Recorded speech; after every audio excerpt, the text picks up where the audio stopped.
Hello guys, welcome back to Dark Angels Intuitions. Welcome back to my channel. Welcome back sa mga palagi nagabang ng mga readings ko sa mga new subscriber. Thank you for subscribing my channel. Mga hindi pa nakapag-subscribe, welcome to my channel.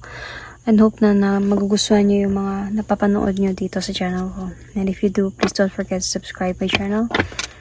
And tap that notification bell and get notified. So, ang gagawin ko ngayon is another general love reading. So, this is about sino yung mas mahal niya, ikaw o yung isa. So, let's see. Sino yung mas mahal niya, ikaw o yung isa. So, first, ang gagawin ko is dito ka sa top and dito sa baba yung other person. But this could be a vice versa. Kung alin man sa inyo dito nakaresonate kayo, then doon kayo.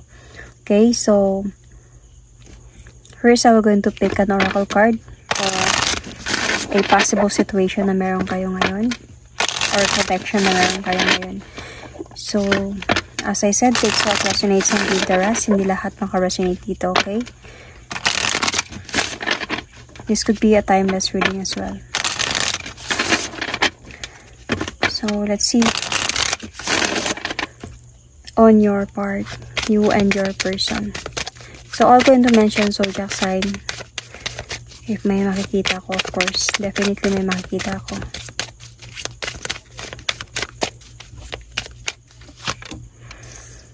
Okay, intuition, inner knowing. So, I can sense that you have an intuition na may nangyayari na.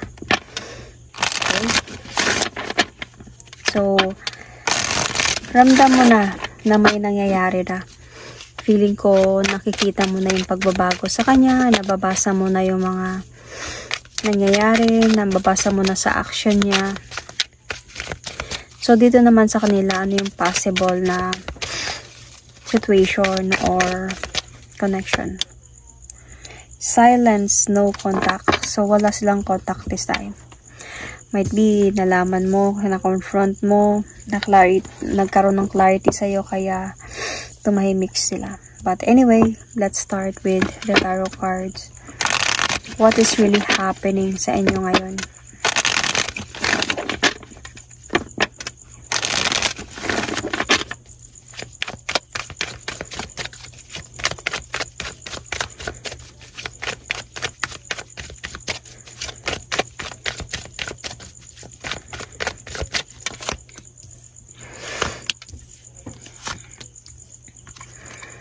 Okay, so juggle this. So this person ngayon is bumabalik siya sa'yo, nag-offer siya sa'yo, balik na new beginning. Might be you are married, gusto niya ayusin yung marriage ninyo. Might be you are engaged and gusto niya mag-continue to, bumalik siya sa'yo. Pero, ang mga nangyayari kasi sa inyo ngayon is meron ng judgment. Kumbaga, may nasabi ka sa kanya masakit na nasaktan siya sa sinabi mo. Or baka both side or something, you know. May judgment na. Andun kasi sa point na meron ng unsureness and meron ng mga sadness, loneliness, and of course, meron na ding regret from this person about what he did to you. Okay, so mga tinago niya sa'yo, sa mga bagay na hindi niya sinabi sa'yo, sa mga bagay na tinatanong mo pero hindi niya sinasagot, ini-ignore niya lang, kaya nagkaroon ka na ng intuition na baka meron na something. And might be, feeling ko dito na nag-investigate ka, nag-gather ka ng information, ng truth, and nalaman mo, kaya ito yung may confrontation na nangyari sa inyong dalawa. Might be, of course, there is something about cheating. So, feeling ko kasi parang you gave up. Kasi parang napagod ka dito eh. May nakita kong pagod. So you gave up. Parang yung away na to nakakapagod na. Parang, I don't know if this is paulit-ulit na lang. Some of you is like, yun yung feeling ko eh. Parang paulit-ulit na lang. So, parang you are really waiting for this person to really move forward, to focus on your relationship or your marriage. Pero parang feeling mo walang nangyayari, kaya you did really give up on this. Pero bumabalik siya sa'yo ngayon. So, ano naman yung nangyayari sa kanila since they have silence, no contact?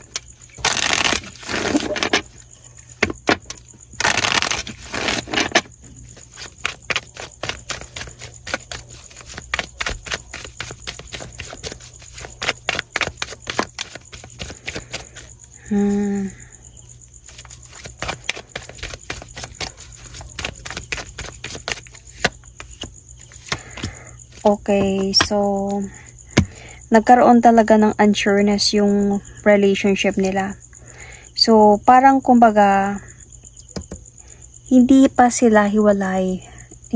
Might be hindi nagpaalam ng maayos sa kanya yung person mo. So, hindi nagpaalam ng maayos sa kanya to. I think na kaya ganito yung labas niya kasi medyo may relationship sila na wala na kasi wala na silang contact. And this person really felt betrayed. So, parang nakaramdam siya ng niloko talaga siya, nasaktan siya dito. And meron talaga ditong loneliness, sadness, and parang, kumbaga, regret on bakit pa siya pumasok sa ganitong sitwasyon. And lack of effort na din. So, kasi meron nga umalis. Parang feeling ng person na to, gusto niya na din nang umalis. Gusto niya na mag-move on. Gandun pa lang talaga siya sa point na nag-iisip siya. Parang mayroon pang a bit of hope sa kanya kasi hindi sila naghiwalay. Like, wala silang closure. Siguro iniwan lang siya sa ere or something. Ginost ba siya or what? Kasi meron pa sila do, hindi niya alam kung meron pa ba talaga sila. So, this person is manifesting even if nasasaktan siya ngayon. Manifesting na bumalik yung person mo. Kasi bumabalik na siya sa'yo eh. So, ano ba talaga yung nararamdaman ng person mo para sa'yo?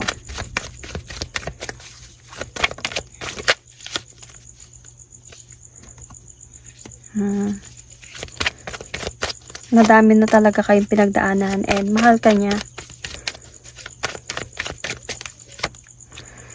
See, yun yung feeling niya talaga this time. Mahal ka niya.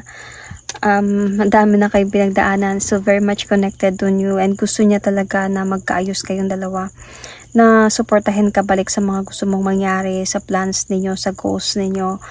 And ando din siya sa point na siguro nakaramdam lang siya ng emptiness, siguro on your part. Maybe you are very much into your plans in life, might be goals in life, might be trabaho mo din, and kaya parang nakaramdam siguro siya na parang bored kasi kaya naghanap siya ng iba na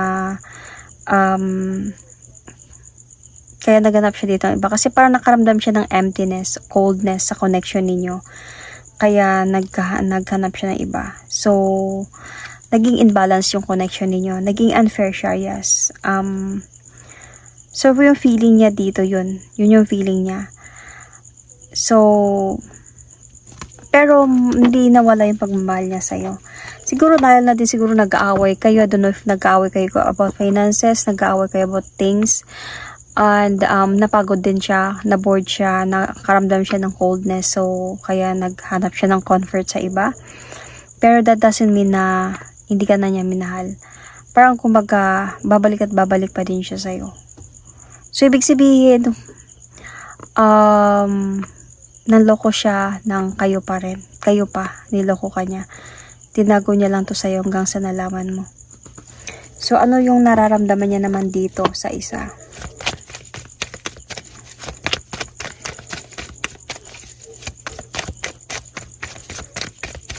So, I can see Gemini. Either Gemini Moon, Gemini Sun, Cancer, Scorpio, Pisces,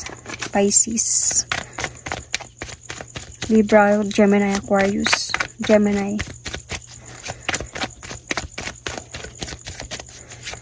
So, let's see.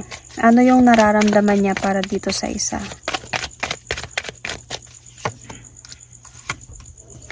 So, para dito sa isa, para sa kanya wala na sila. Hiwalay na sila. So, yun yung feeling niya, wala na sila. Siguro hindi lang talaga niya kaya magpaalam, syempre.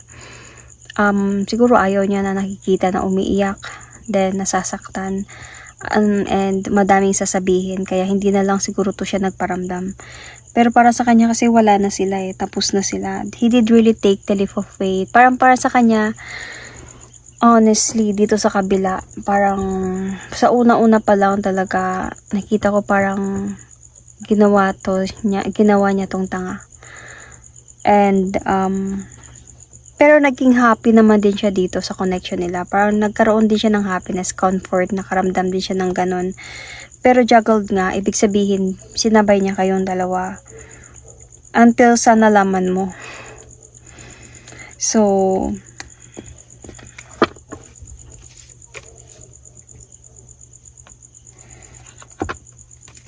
nung nalaman mo na gumibap siya dito, hindi na siya nagparamdam dito.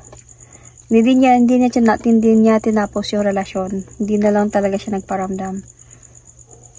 Pero I think you know the reason why. Hindi ka inosente.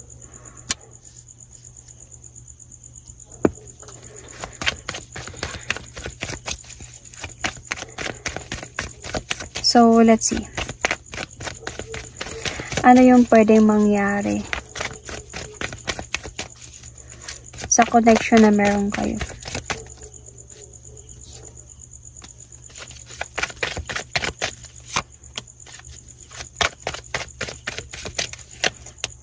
So, maayos pa naman yung mga nawasak sa inyo. There's a chance, there's a hope. Pero I think kailangan muna talaga ng space. Kailangan muna talaga magpahinga. Huwag agad-agad lang talaga na ayusin natin to, okay na tayo, tapon na to. So, kailangan muna talaga ng lot of like healing, of course, sa mga nangyari sa inyo.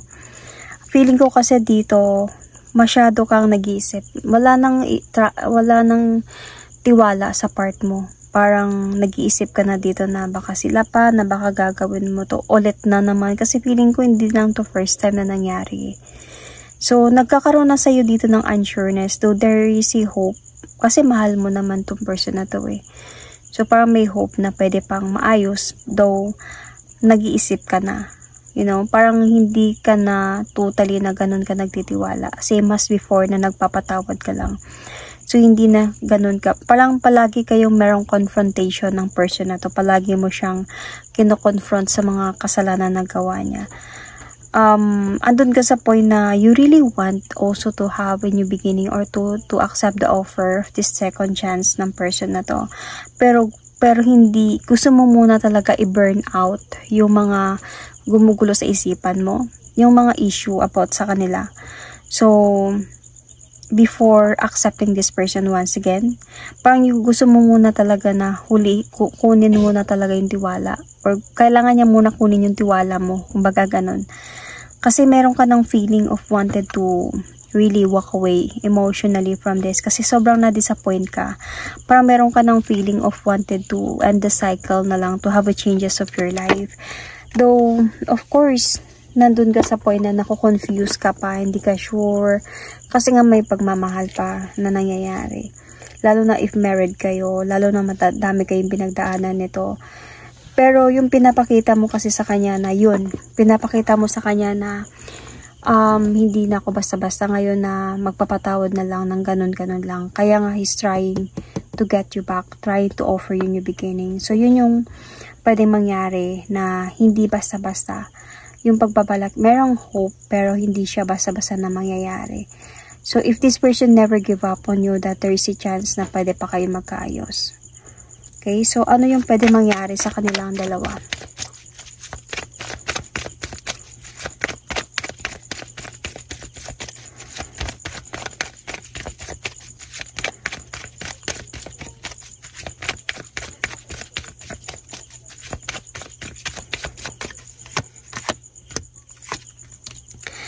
Ending.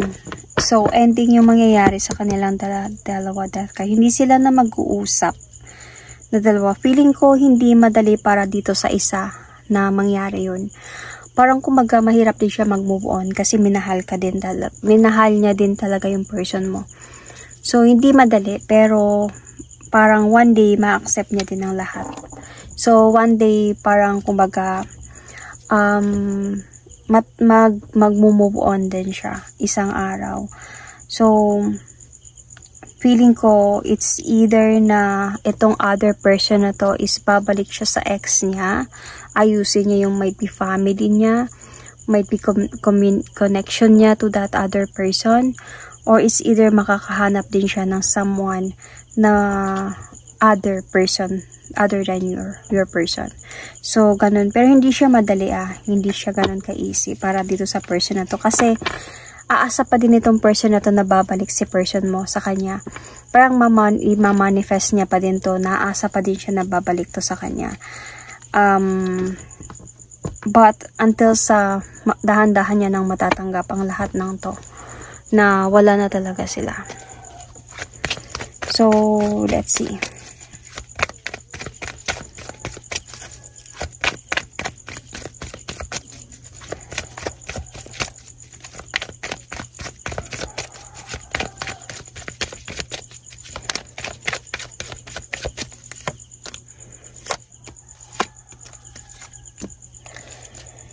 So, I think the advice from the tarot card,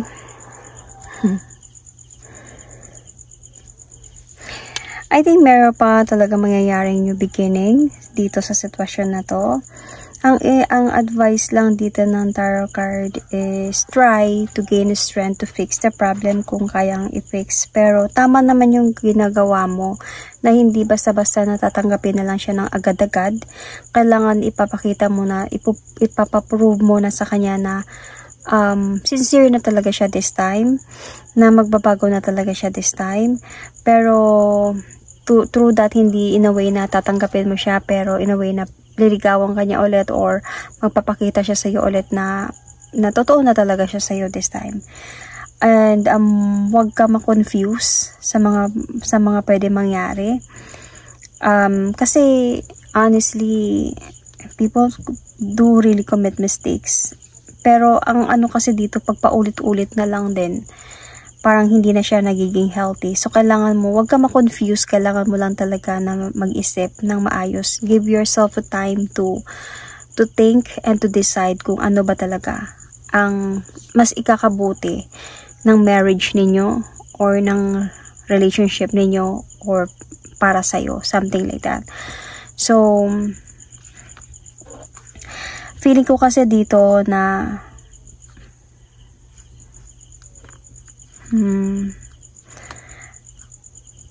medyo hindi pa siya ganun ka agad-agad na mangyayari yung pag-aayos sa inyong dalawa.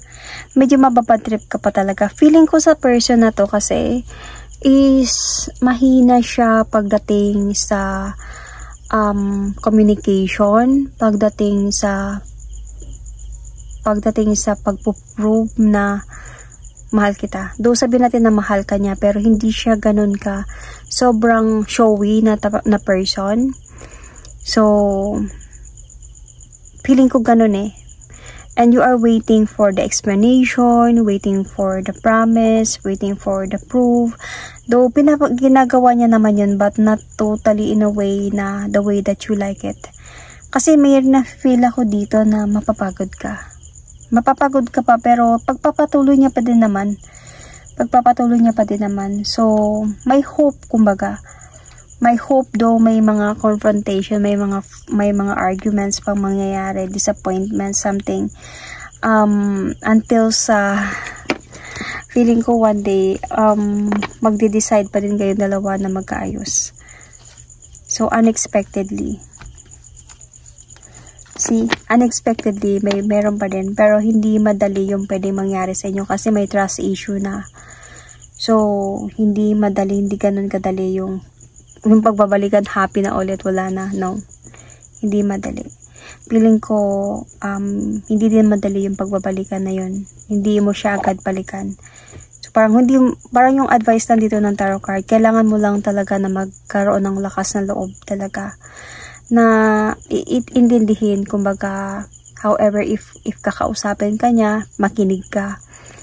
But, kailangan pakinggan niya din yung side mo. So, kailangan, kumbaga kasi kung ilalapag mo yung pride and ego, hindi kayo mag-uusap, wala mangyayari. So, kailangan meron talagang communication, may heart-to-heart talk kayong dalawa. So, kailangan mo maglakas sa loob na pakinggan siya in his side. And, kailangan mo din na ibigay mo din yung side mo. So, through that, okay, diyan mo siya ma-observe. Diyan mo siya i-observe kung totoo ba yung mga sinasabi niya, yung mga pangako niya, na willing siya to i-save yung pagmamahalan ninyo ulit. So, yun.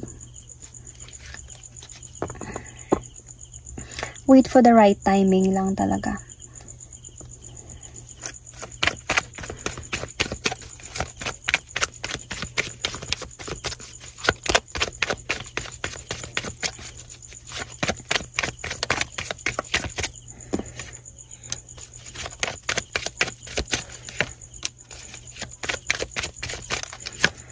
Dito naman sa isa, okay, dito naman sa isa, din sabi ko nga kanina na nahihirapan siyang mag-move forward kasi minahal niya din talaga yung lalaki or babae or yung person mo, kumbaga, minahal niya din talaga. So, sobrang minahal niya to. So, hindi madali yung pag-move on sa kanya na, ay, sige, may asawa ka pala or may kinakasama ka pala, engage ka pala, bye. Parang ganun, hindi ganun kadali para sa kanya. So, yung advice is ng tarot card sa kanya is don't hold on.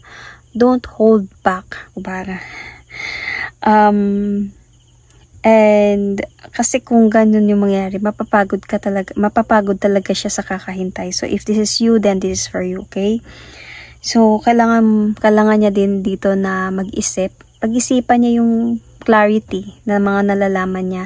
Isipin niya kung anong pwedeng mangyari kung sakaling ipagpatuloy pa. Kumbaga, hanap na lang siya ng reason kung bakit nangyayari to. May reason kung bakit nangyayari to. This is a lesson na kailangan niya din i-learn because this person knows the truth naman. So, andun din sa point na kung sakaling ipagpapatuloy pa, alam niya na walang mangyayari. So, hindi niya kailangan na pairalin yung emosyon niya, yung pagmamahal niya dahil sa gusto niya lang talaga na mabalik sa kanya yung person mo. You know? So, kasi parang dito ayaw niya pa mag-move on eh. Kumbaga ayaw niya pa mag-move forward kasi hihintay pa siya. Kaya nga sabi ko hindi madali sa kanya. Kaya lang the thing here is mapapagod lang siya sa kakahintay. So, kailangan niya pag-isipan ng mabuti. Yung worth niya, na deserve niya, mas deserve niya pa yung someone better. Someone na mas para sa kanya talaga, na walang halong cheating, walang halong, walang responsibility sa buhay, you know, walang hahadlang, kumbaga, hindi toxic. So, somebody na para sa kanya talaga. So, yun lang yung ma-advise ng tarot card dito para sa kanya. So, that is my reading for you guys. Obviously, kung sino naman yung napili dito. Or, I will going to mention another sign. I can see Leo. Might be both side. Either sa'yo, sa kanya, sa person mo, or sa the other person. So, check the placements, okay? The moon sign, rising sign, Venus sign. So, I can see Virgo, Scorpio, okay, as I said earlier, Leo, Cancer, Scorpio, Pisces, Gemini, Libra, yun, mostly nakikita ko dito. Sun, Moon, Rising, Venus, Aquarius,